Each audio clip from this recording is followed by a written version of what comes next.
DJ Belek, bientôt 22 piges, DJ depuis l'âge de 11 ans, collaboration avec Leslie, Amine, Matt Pokora, Booba, avec beaucoup de personnes. Et voilà, on est jeunes mais ça fait longtemps qu'on est là, donc voilà. Et aussi bien sûr petit frère de Core, le fameux. Célèbre DJ Core. Ouais, donc voilà. Cool. À quel âge t'as eu tes premières platines? J'ai commencé à l'âge de... Franchement, je voyais mon frère s'entraîner sur des vieilles platines à l'ancienne, je commençais à regarder, je commençais à observer. Et ensuite, des fois, je rentrais des cours, je m'entraînais en cachette. Tu vois, pour pas qu'il me voie. Et un jour, voilà, il est rentré. Il est rentré plus tôt que prévu, il a entendu, bam. Et j'avais 11 ans. Et voilà. Et après, tu vois, il m'a pris sous son aile, tu vois, quand il a vu que c'était sérieux, que je prenais vraiment ça au sérieux, que c'était une passion. On a fait ça à fond après, hein, tu vois. Donc voilà, j'ai commencé à 11 ans.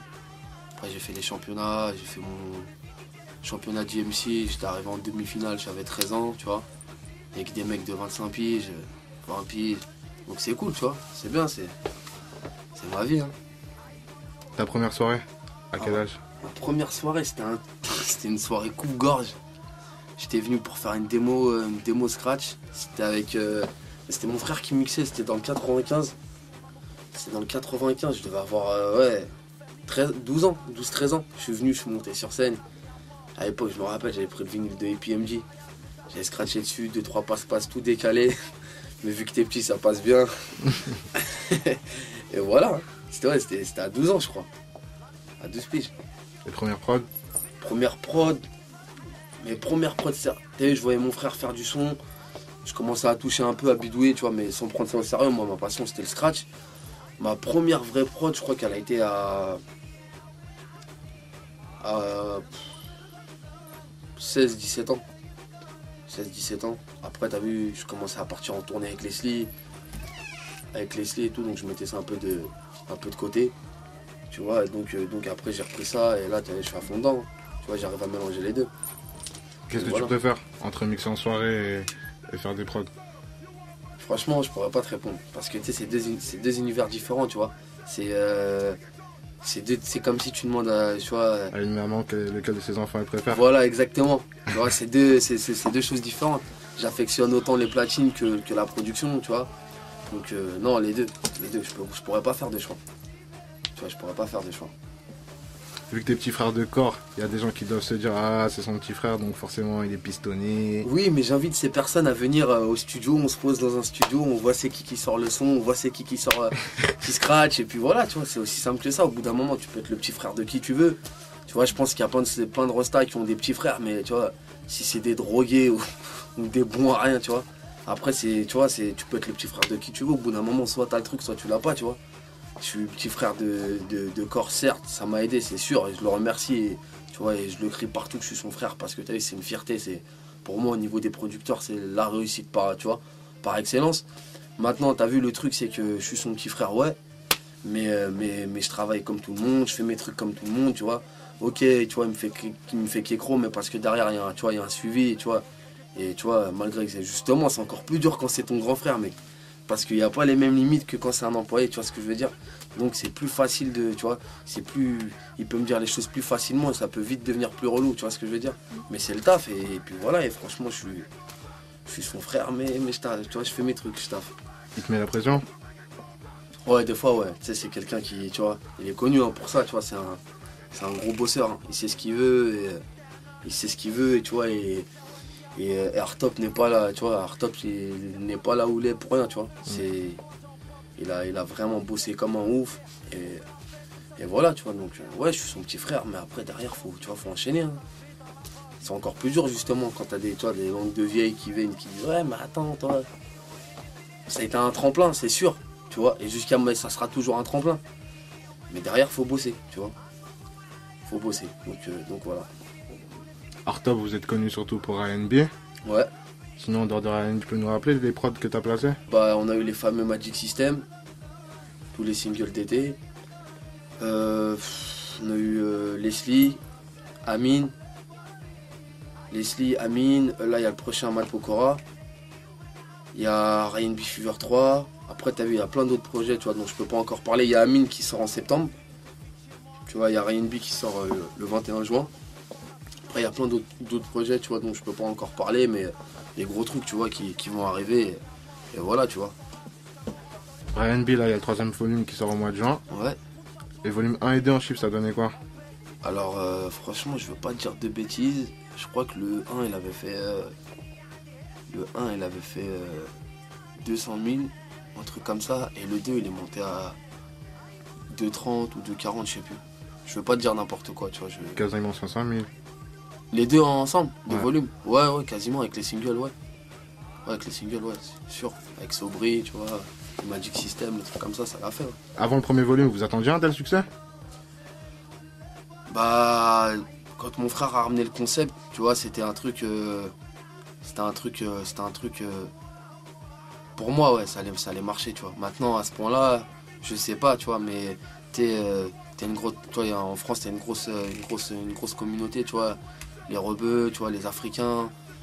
Et tu vois, et autant les Africains que les rebeux, tu vois, ça c'est leur musique, tu vois. Que ça soit un Renoir, ou moi je connais des Renois qui vont me chanter des morceaux de Shabaza Awania, tu vois. Mieux que moi même, tu vois. Donc non, ouais, c'était promu un succès. Maintenant qu'il soit aussi grand, je sais pas, mais en tout cas c'est une belle réussite, franchement, tu vois, sur le 1, tu vois, il a fait du beau boulot, et puis voilà, et puis là il y a le 2, et puis il y a eu le 2, et le 2 ça a marché, maintenant on verra le 3, tu vois. Le 3 c'est la boucle, tu vois. Il y aura qui comme artiste sur le 3? Ah, c'est un peu des surprises tout ça, mec. Voilà. Il y aura, qu'est-ce que je peux te dire, ouais, déjà il y aura les Amine, Leslie, après il y a plein de nouveaux talents, tu vois, des nouveaux artistes, comme Shinez, tu vois. Il y a Shinez, il y a Cheb Najim, tu vois, c'est des nouveaux talents aussi, ça sert à ça, tu vois, tout le temps tu vas mettre des têtes. C'est bien aussi, tu vois, des personnes qui assurent. Donc après, il y a plein de têtes, les têtes qu'il y a déjà eu sur le 1, sur le 2. Tu vois, tu la retrouves dedans parce qu'au bout d'un moment, tu vois, c'est une équipe, tu vois. Donc voilà, mais il y a des surprises, tu vois. Je peux pas trop. Faut voir avec le patron. Faut voir avec Core. Donc voilà. Hein. Sinon, tu mixes pour qui comme artiste? Bah, depuis peu, j'ai été attitré le DJ d'Amel Bent. Donc là, je commence. Là, en ce moment, on est en répète. C'est un super beau show, tu vois, c'est une artiste qui sait vraiment ce qu'elle veut. Elle est super pointueuse, donc là, je tourne avec elle. La tournée commence le 2 avril. Le 2 avril, je sais qu'on est le 6 et le 7 mai, on est au Bataclan. On est au Bataclan à Paris. Après, il y aura plein de dates, tu vois. Donc, non, c'est cool, franchement. C'est une super belle expérience, tu vois. Surtout, c'est un honneur quand c'est Amel qui t'appelle, qui dit ouais, voilà, j'aimerais que tu sois mon DJ, tu vois. C'est quand même, tu vois, c'est pas n'importe qui. Elle a fait ses preuves au niveau de la voix. C'est une des plus violentes, si ce n'est la plus violente qui soit sur le milieu tu vois, sur le marché du R&B. Donc franchement, c'est une super belle reconnaissance, tu vois. Et surtout, tu sais, ça trace, tu vois. C'est une bosseuse, c'est une passionnée. Franchement, je suis super content de partir avec elle en tournée. Donc j'ai hâte que ça commence, là, le 2 avril. 2 avril, on sera sur les routes de France. Après, il y aura les îles, les trucs comme ça, le Maghreb à la rentrée, je crois. Donc voilà, hein, franchement, c'est cool. Hein. C'est super cool. Franchement, c'est. Après, il y aura la tournée de Ryan B Fever. Avec tous les artistes? Non, ça sera tournée club, tu vois. Ouais, showcase. Ouais, ça sera tournée showcase. Et puis sûrement qu'il y aura un gros plateau Ryan B Fever dans une grosse salle parisienne dans le courant de l'année, tu vois. Dans le courant de l'année. T'as mixé sur FG, t'avais ton émission Ouais, une fois par semaine. ouais. Ça t'intéresserait de reprendre? Franchement, ouais. Moi j'ai lâché parce que t'as vu, j'étais j'étais plus jeune, j'avais pas la même vision des choses. Tu sais, quand t'es jeune, t'es un peu fougueux, tu te rends pas toujours compte de la chance et tout que t'as et tout. Donc tu vois, j'ai pris le truc au sérieux, mais après t'as vu, suivre une autre année, j'étais mal organisé, tu vois. Maintenant le refaire maintenant, ouais, je pourrais. Surtout FG, tu vois, c'est une grande radio. Il y a les plus grands DJ sont là-bas, tu vois. Maintenant je suis bien comme ça aussi, hein, tu vois, mais je veux dire, c'est ouais, pourquoi pas. Pourquoi pas? Tu mets combien de temps en moyenne à réaliser une prod? Ouais, ça dépend. Tu sais, ça dépend de l'inspiration que t'as, de l'artiste. Si c'est pour un rappeur, c'est toujours moins compliqué ou moins long que pour du R&B, tu vois. Parce que R&B, il faut poser des ponts, tu vois, des armeaux et tout. Enfin, quand c'est pour un rappeur, tu vois, si tu fais un truc dirty, c'est tout simple à faire du dirty, tu vois. Donc ça dépend, franchement ça dépend. En moyenne, allez, on va dire, ça peut aller d'un son fait en 2 heures jusqu'à, tu vois, 2 jours, tu vois, ça, selon l'artiste, tu vois, ça dépend. Ça dépend même de sa demande, ce qu'il recherche, s'il te veut un son à la Snoop, Drop It Like It's Hot, les trucs comme ça, tu vois, c'est plus balourd à faire qu'un son, tu vois, ou un slow, il faut que tu poses des pianos, des trucs. Donc voilà. Faire une prod hip-hop à tendance house, comme par exemple que Chibi sait le faire, tu saurais? Franchement, après, tu sais, faut se poser dans le délire, tu vois. Faut se poser dans le délire faut se poser dans un délire. J'ai jamais essayé personnellement. Maintenant, je sais pas. Je pense que c'est faisable. Maintenant, le faire aussi bien, ou tu vois, je sais pas. Mais c'est vrai que dans le délire, que Chibi, il est très très très très très fort. D'ailleurs, ils ont aligné des singles. Hein, t'as vu c'est les trucs qui suivent. C'est les trucs qu'on balance en même temps avec les Magic System. Tu vois, en boîte de nuit, un DJ il est obligé de mettre du Bob Sinclair, tu vois, du Magic System ou du R&B. Tu vois, c'est tous les DJ, tu vois, n'importe quel DJ, c'est un peu les jokers, ces morceaux-là, les trucs de Bob Sinclair et que Tibi, c'est des jokers comme des Magic System, comme du R&B, je veux dire, je me suis retrouvé dans des salles, tu commences à leur mettre des sons, ils comprennent pas trop le délire. Tu es là, tu vois tu vois la piste, elle commence à... tu te sens un peu seul, boum, tac, tac, tac, tac, tac, tu balances, c'est chaud, ça brûle, bouger. Freedom, le morceau de Tibi Bob Sinclair, le morceau avec Big Ali, la piste, tout le monde sur la piste. Donc c'est des jokers ces morceaux-là. Tu vois. Les DJ français, vous avez souvent tendance à dire que le public français, il est un peu sceptique par rapport au public suisse, au public américain. C'est pas sceptique. Je sais pas si c'est sceptique, c'est juste que c'est pas la même éducation musicale, tu vois. Tu vas aller en Belgique, tu peux leur mettre des morceaux de l'album de Snoop, ils vont connaître, tu vois. En France, c'est juste que tu vois, le public il se prend moins la tête sur les morceaux et que faut leur mettre des trucs populaires, tu vois. Faut leur mettre des trucs populaires. Maintenant, c'est clair, quand tu mixes en Suisse ou en Belgique, tu kiffes, tu vois. Tu kiffes un peu plus si t'es dans un délire puriste.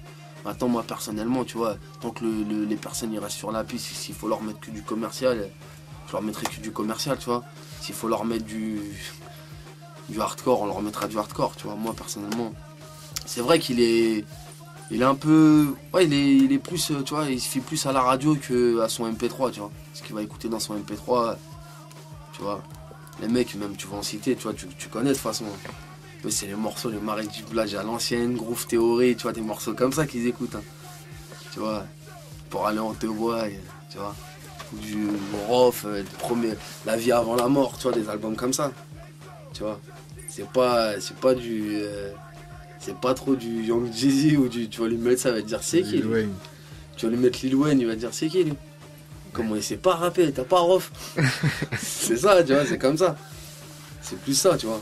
Donc ouais, là c'est un autre délire la France. Mais c'est bien aussi, hein. Franchement, c'est bien aussi, hein. Tu leur mets, vas-y. Tout le monde debout, je sais pas quoi, les trucs comme ça là. Ils bougent direct. Ils se lèvent, ils coupent là. En plus maintenant il y a la tectonique. Ouais. Ah ouais. Là c'est chaud ça par contre. T'en mixes? Non. Bah non frère. Je veux pas qu'il y ait des ressons sur la piste de danse, cousin.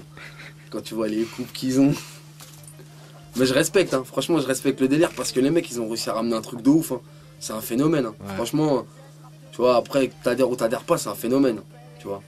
Il y en a les mecs qui vont pas adhérer, c'est des mecs qui auraient kiffé trouver le délire et qui n'ont pas trouvé, qu'ils sont en chien, tu vois. Moi je respecte, franchement je respecte tout ce que les mecs font, je respecte, tu vois. Dans tous les domaines, tu vois, quand t'arrives à trouver un truc comme ça, attends, c'est un phénomène, hein. Quand tu vois des fois je suis en scooter sur Paris et tout, je vois les petits. À Châtelet. J'ai été à Châtelet, je me suis cru dans Warriors, il y avait des équipes et tout. Les mecs habillés en jaune fluo, l'autre comme ça, l'autre une coupe. Le seul truc que je trouve relou, c'est leur coupe de cheveux. Franchement. Bah après, t'as vu, c'est leur truc, leur danse, leur. C'est marrant. Leur jean. Ouais, leur jean. Ils se font violer par leur jean. Leur jean, il les viole. Quand ils mettent leur jean, après le lendemain, ils vont à la gendarmerie. Mon jean, il m'a violé. Parce qu'il a marché 2 kilomètres avec. Ah, j'avoue, les jeans, c'est chaud. Donc voilà. Mais je respecte. Pour finir, qu'est-ce que tu penses d'un mode.fr? En mode.fr. Ah, cousin, tu sais très bien. Déjà, ça fait longtemps que je te connais. Et puis de deux, c'est le site, hein, tu vois.